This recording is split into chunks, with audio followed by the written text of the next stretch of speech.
Fala galera, bem-vindos a mais um vídeo do canal. Nesse vídeo aqui nós vamos continuar a série de lógica digital e hoje a gente vai falar a respeito de semicondutores.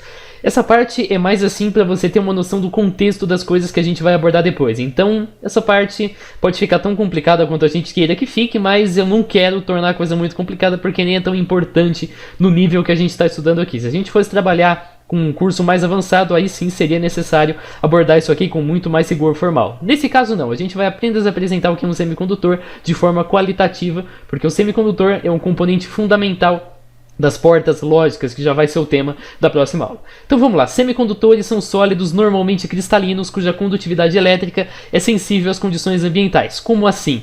Imagina um semicondutor sensível à temperatura. Se estiver quente, ele vai permitir a passagem de corrente. Se estiver frio, ele não vai permitir. Ou então, um semicondutor sensível ao estado elétrico. Se tiver uma tensão aplicada nesse semicondutor, ele vai permitir a passagem de corrente. Se não tiver uma tensão aplicada, ele não vai permitir a passagem de corrente ou vice-versa. Em linhas gerais, um semicondutor pode ser um isolante ou um condutor conforme as condições ambientais. O tipo de semicondutor que interessa pra gente é o semicondutor sensível ao estado elétrico, então a tensão que é aplicada sobre ele. Um semicondutor pode ser de dois tipos, intrínseco ou dopado. Um semicondutor intrínseco contém cerca de um átomo de um elemento químico indesejado, então uma impureza. Tem um átomo ali que simplesmente não devia estar no meio do semicondutor. Por exemplo, um semicondutor de silício tem um átomo, sei lá, de bismuto. Estou chutando um elemento químico qualquer. Basicamente esse átomo não devia estar lá e por isso ele constitui uma impureza. Isso é da casa de um átomo em mais ou menos 1 bilhão. Já os semicondutores dopados possuem intencionalmente cerca de um átomo de um elemento químico desejado, por exemplo antimônio, boro e assim por diante. É chamado de dopante esse átomo para cada bilhão de átomos do material semicondutor. Então o semicondutor dopado possui uma quantidade muito maior de átomos estranhos. A única diferença é que esses átomos estranhos, no caso do semicondutor dopado, são impurezas inseridas intencionalmente ali. Já no dopado, são impurezas não intencionais. Dentre os semicondutores dopados, existem dois tipos. O semicondutor do tipo N é dopado com materiais que possuem elétrons livres. Então, por exemplo, o antimônio. Quando você junta um átomo de antimônio com uma rede cristalina de átomos de silício, o antimônio tem 5 elétrons na camada de valência, só que ele precisa apenas fazer 4 ligações. Então com isso você tem um elétron livre que fica ali. Isso permite que o semicondutor do tipo N tenha a carga negativa, daí vem a letra N. Já o semicondutor do tipo P ocorre a adição de materiais que realizam ligações químicas com o semicondutor, mas que tem elétrons a menos na camada de valência. Isso significa que quando você adiciona o boro, por exemplo, você vai estar fazendo apenas 3 ligações e não as 4 ligações que deveriam ser feitas. Portanto, você vai ter uma região carregada positivamente, porque ela não tem a presença ali de cargas negativas de elétrons. Isso tem o que a gente chama de um buraco no semicondutor. E a característica justamente tem carga positiva, por isso é chamado de semicondutor do tipo P. Agora, tem um componente que é capaz de controlar a passagem de corrente elétrica por meio de um sinal elétrico. É basicamente o trabalho de um semicondutor. É o chamado transistor. Os transistores são componentes feitos de um material semicondutor que tem duas funções. Primeiro, a amplificação.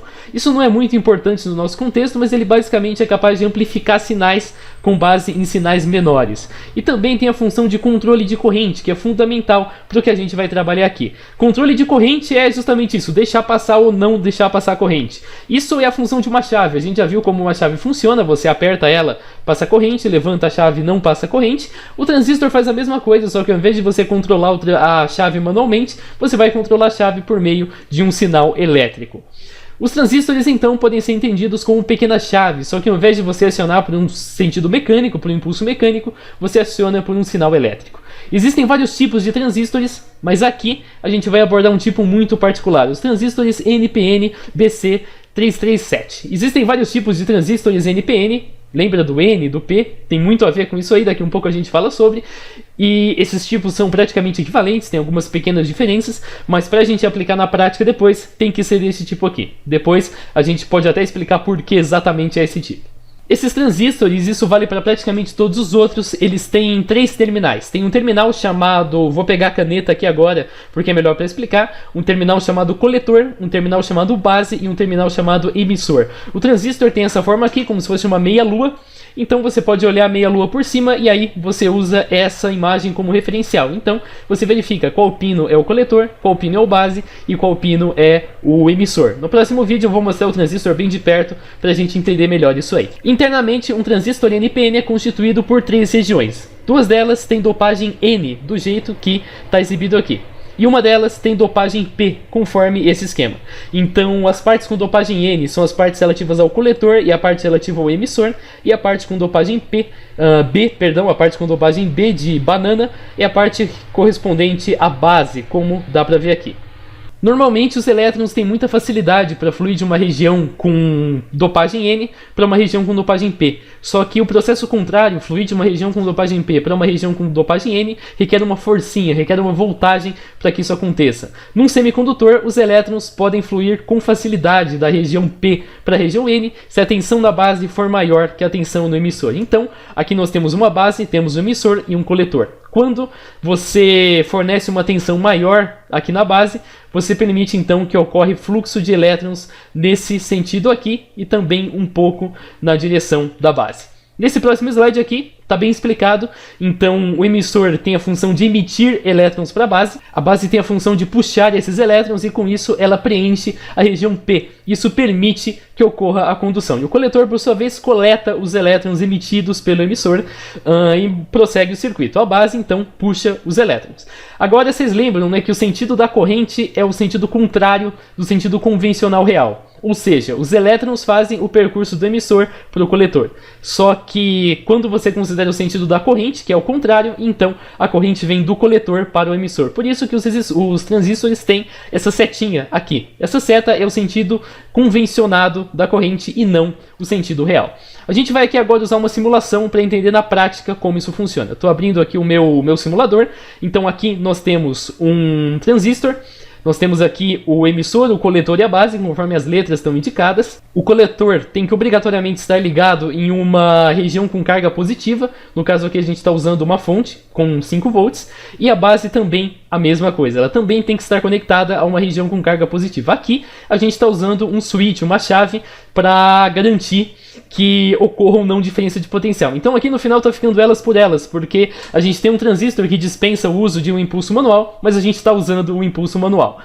Nesse caso aqui sim, mas depois você vai perceber que é uma grande vantagem nós usarmos um transistor no lugar de simplesmente uma chave, um circuito em paralelo, para permitir que esse tipo de coisa aconteça. Enfim, temos aqui um resistor, e esse resistor é muito importante, ele deve estar aqui. Se você não estiver, a corrente vai ser muito alta e vai danificar o transistor. E temos aqui ligado ao emissor uma região doadora de elétrons. Essa região pode ser o polo negativo de uma bateria ou então pode ser a Terra. A Terra, o planeta Terra, é um depósito de elétrons que é capaz de enviar elétrons para neutralizar cargas positivas e é capaz de receber elétrons para neutralizar cargas negativas. Então ele vai estar ligado aqui em um doador de elétrons, que também, como eu disse, pode ser o polo negativo da bateria. E o LED, por sua vez, vai estar ligado num doador de elétrons, no fio terra, desse jeito que está mostrado aqui. Perdão pelo trem apitando. Então vamos lá, vamos apertar aqui o switch. Assim que eu apertar o switch, agora eu estou lidando com fluxo de elétrons, então não é movimento convencional da corrente. Vai acontecer aqui um fluxo sendo puxado aqui pela base, dá para você ver que os elétrons se movem bem devagar aqui, dá para ver que o mesmo acontece aqui embaixo. E como tem um LED, os elétrons estão fluindo bem mais rápido nesse sentido aqui, passando pelo LED. Agora o LED é um indicador visual, mas em termos de circuito, o que interessa pra gente é voltagem, não é se uma luzinha acende ou não, porque na prática nenhuma luzinha vai ter quando a gente estiver lidando com o circuito propriamente dito. Para isso eu vou usar aqui um output analógico, que vai indicar pra gente a voltagem nesse terminal. Então basta eu clicar aqui, exibir tensão, exibir voltagem, e nós temos aqui, quando a chave está abaixada, nós temos 4,3 volts. Assim que eu levantar a chave, nós temos 25,5 nanovolts. Então é um valor muito próximo de 0 nanovolt. Se eu não me engano, na casa aí dos 10 a menos 9 volts, é bem pequeno, 0,00001 volts. E quando nós abaixamos, nós temos 4,3 volts, que é um valor não tão próximo, mas é um valor também bastante próximo dos 5 volts. E agora sim, não tem corrente fluindo aqui pelo LED, porque não tem mais LED, dá para você perceber aqui o percurso da corrente. Então faz esse sentido aqui, o percurso dos elétrons. Muito importante, elétrons agora, faz esse percurso aqui. E na base também. Se eu colocar o percurso aqui convencional da corrente, você vai ver então que o sentido inverte. E aí sim nós temos esse fluxo de corrente seguindo aqui o sentido da nossa setinha. Então tá, a gente está lidando aqui com 25,5 nanovolts e com 4,3 volts.